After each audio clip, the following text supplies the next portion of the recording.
Okay, this is still Miss Amechi with you. Good day, class. Today we'll be looking at phonological rules. Phonological rules. Phonological rules are the rules that describe how allophones of a phoneme are realized in a given environment. You know you have done something about allophones. Allophones are variations of a particular phoneme. For instance, if I have letter P sounds P, letter P sounds P could have 3 allophones depending on the position of P and depending on what environment P occurs. For instance, when I have POT, it sounds pot. And that word P is at the initial position.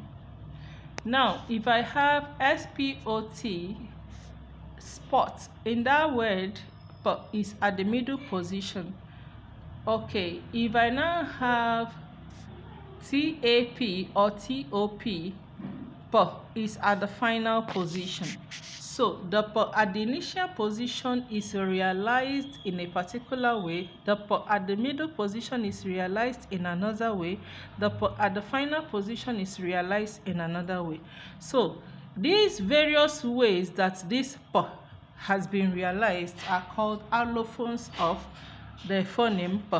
So in allophones of the phoneme P, the initial P could be aspirated, the middle P could be unaspirated, and the final P could be unreleased. So these are allophones. So when we say that phonological rules are rules that describe how allophones of a phoneme are realized in a given environment, it shows how did I realize aspirated P, how did I realize unaspirated P, how did I realize unreleased P, how did I realize a deleted segment, how did I realize a labialized segment, how did I realize, the rules guiding these realizations are called phonological rules. By given environment, it means the phoneme with which a particular phoneme occurs. Okay, now if I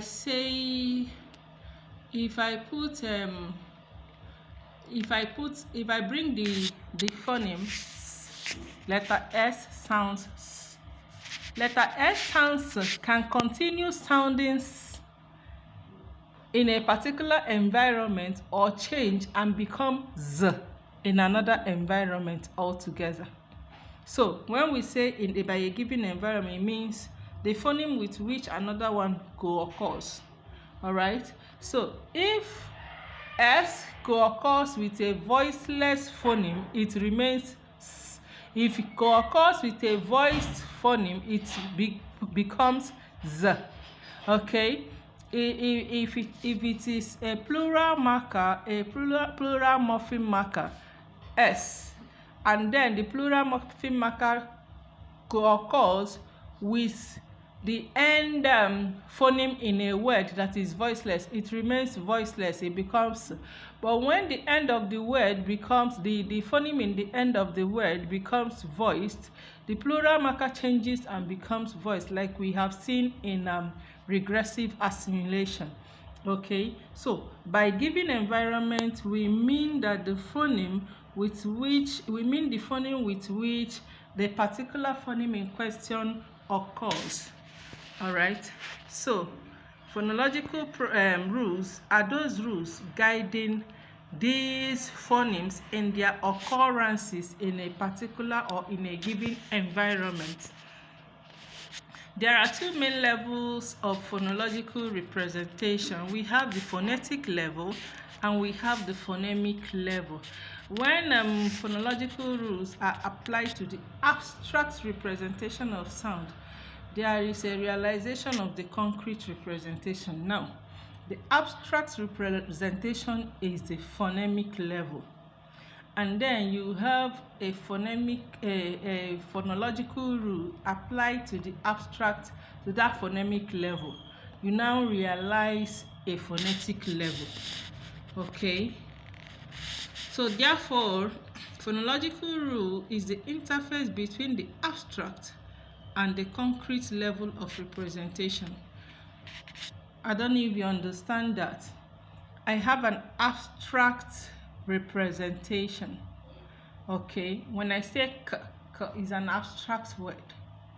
All right, k is an abstract representation of a sound. All right, so but when I apply the aspiration rule to k, I am applying the aspiration rule to k because it has occurred with other phonemes, all right, in an environment. So when I apply that aspiration rule to k, it's what will come out becomes the concrete level, which is the phonetic representation. So if I just have k, a, t, that is cat. When I apply the rule of aspiration on k, meaning that k is at the initial position followed by a stressed vowel, and therefore because k is at the initial position, 1, because k is a voiceless stop, 2, because k is followed by a stressed vowel, because k is followed by a stressed vowel, k becomes aspirated. So these rules are voiceless plosive followed by a stressed vowel realizes the voiceless plosive as aspirated. It is a rule. So the voiceless plosive is an abstract representation. Now we have a stressed vowel, okay, and so because this is a voiceless plosive, it is followed by a stressed vowel and it is at the initial position of a word or a syllable. For the sake of all these phenomena coming together, we realize the concrete level or the concrete representation. Okay, so when we have the abstract form and then we apply a rule on it, we get the concrete form. The abstract form is the phonemic level, there is a rule, and then we have the concrete form, which is the phonetic level. These rules are needed to know when a particular allophone of a phoneme should come to the fore or should be presented or foregrounded. Okay, now phonological rules could be formalized, but we will go into that later. But this aspect has to do with generative phonology. It is this generative phonology that came about with the formalization of the rules and then the rules themselves. So GP for short, which is for generative phonology, is concerned with how you identify alternations and then phonological processes behind them, and how you now formalize the rules. Now look at what we have been saying under phonological rules. We have, this is the phonemic level, the abstract representation. This is the phonological rules. We still call it P rules. Okay, so you may find P rules in your exam and not phonological rules. So you should know that P rules is the same thing with phonological rules. So we have the abstract representation, which is the phonemic level, and then the P rules acting upon the abstract representation to realize the concrete representation, which is the phonetic level. So abstract acted upon by P rules realizes the concrete. Phonemic level acted upon by P rules realizes the phonetic level. What are the functions of these P rules? P rules could be used to change features of sound segments. I can change the feature of a sound segment by using phonological rules. For instance, in aspiration and then in nasalization. Okay, remember that in nasalization, a is an oral sound, okay, and because it has co-occurred with a nasal sound, it becomes nasalized. So its feature has been changed. All right.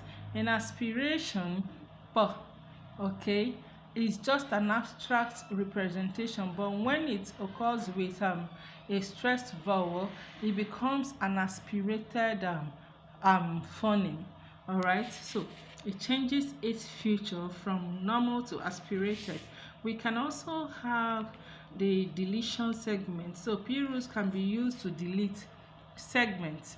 Okay. For instance, there is the G deletion rule, there is the B deletion rule, okay, where you have the voice velar plosive G, all right, becoming deleted when it occurs with nasal sounds. It is deleted. Unlike the vowel, when it occurs with nasal sound, it becomes nasalized. For G, when it occurs with nasal sounds, it becomes deleted. We will see that later. Now we also have the P rules can add segments. It can change segments, it can delete segments, it can add segments. For instance, in morphophonemic rules such as this, the plural marker. So we have churches. The plural marker here is es, making churches. We have segments. The plural marker here is s. And we also have bags. The plural marker is s. Now, in churches, when we are pronouncing it, it sounds churches. Okay, it sounds churches because one, the end of the sound ending church is an affricate. So when we have affricates ending a word, when you attach a plural marker to the affricate, the production of that plural marker becomes is. So we have church with es, it becomes churches. Okay, so it is adding a segment to it. All right, so instead of just putting it changes. All right, so we still have the past tense marker in deleted. In deleted, we have the last form or the last phoneme ending with t. The t is an alveolar sound. T, d, they are alveolar sounds. So when you have a plural marker attached to a word that ends with an alveolar sound, that plural marker, that past tense marker, becomes ed. Okay, completed, deleted, demanded. All right, you have some things like that. Okay, we have marked. So this ed now, instead of being ed, it becomes only t. Why? Because a mark ends with a voiceless velar plosive k, with a voiceless sound, and so the past tense marker will be realized as voiceless too. Okay, so we have t. We have judged. Okay, because the judge ends with an affricate, a voiced affricate, the past tense marker becomes voiced d. All right, the same thing happens with the plural marker, and so that is for phonological rules. So remember that when you apply phonological rules to the phonemic level of representation, we realize a phonetic level of representation. Thank you.